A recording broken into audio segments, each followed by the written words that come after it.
Umur yang secara mental sebenarnya belum siap-siap amat, tapi tuntutan hidup itu udah datang secara bertubi-tubi. Dari sini nih, biasanya orang tuh mulai ngerasain yang namanya quarter life crisis. Yang mana di fase ini, kepala lu tuh udah mulai berisik dengan banyak pertanyaan.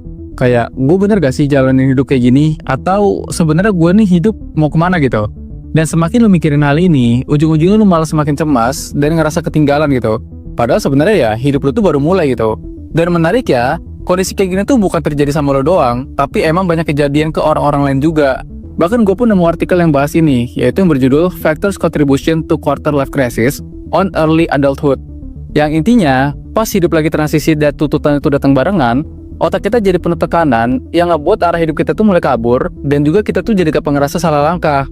Padahal kenyataannya ya, kita tuh bukan telat, tapi lagi di fase nyusun awal hidup kita.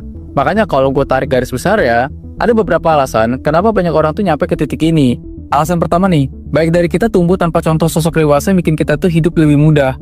Misalnya nih, lu ternyata tumbuh besar di kalangan keluarga dari kecil tuh ngeluh doang gitu isinya. Orang tua sering ngomong hidup itu susah, cari duit capek, masa depan berat gitu. Lu bayangin aja, kalau dari kecil lu dicekokin cerita kayak gitu, lu bakal mikir apa soal jadi dewasa? Yang ada malah takut ya kan? Dewasa di kepala lu bukan fase berkembang, tapi fase penderitaan. Jadinya wajar kalau lu malas atau ragu buat ngelangkah. Terus juga alasan kedua, ada sebenarnya punya figur dewasa di sekitarnya ataupun di lingkungan keluarganya. Orang ini hidupnya kelihatan mapan, bahkan ekonominya juga oke gitu.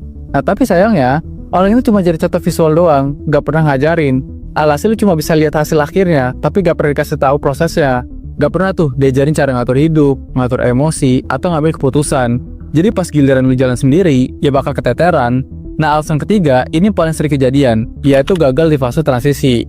Transisi dari remaja ke dewasa, itu idealnya harus naik pelan-pelan. Tapi yang terjadi, ini malah lompat jauh. Contoh paling gampang dan relate nih ya, waktu sekolah, baik dari kita tuh dilarang pacaran.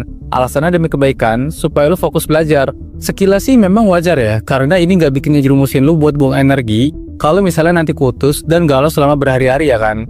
Tapi anehnya, kadang ada beberapa keluarga yang ngeliat anaknya tuh begitu lulus, tiba-tiba ditanya kapan nikah. Lah, belajar aja kapan ya kan?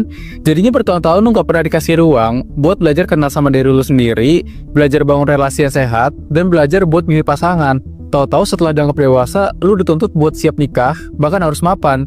Dan ini terjadi banyak banget loh sama orang-orang di Indonesia. Belum lagi soal finansial. Dari kecil, pasti ada aja anak yang gak pernah diajarin nabung karena hidupnya udah serba cukup. Di sisi lain, ada juga yang gak pernah nabung karena emang keluarganya itu gak punya duit, makanya gak ada yang bisa disisihin. Dan begitu anak ini lulus terus cari kerja dan pegang duit sendiri, bingung tuh mau dapain uangnya. Karena emang gak punya kebiasaan ngatur uang, yang akhirnya bikin mereka tuh jadi boros. Semua hal ini tuh jadi semacam snowball effect, yang mana hal-hal yang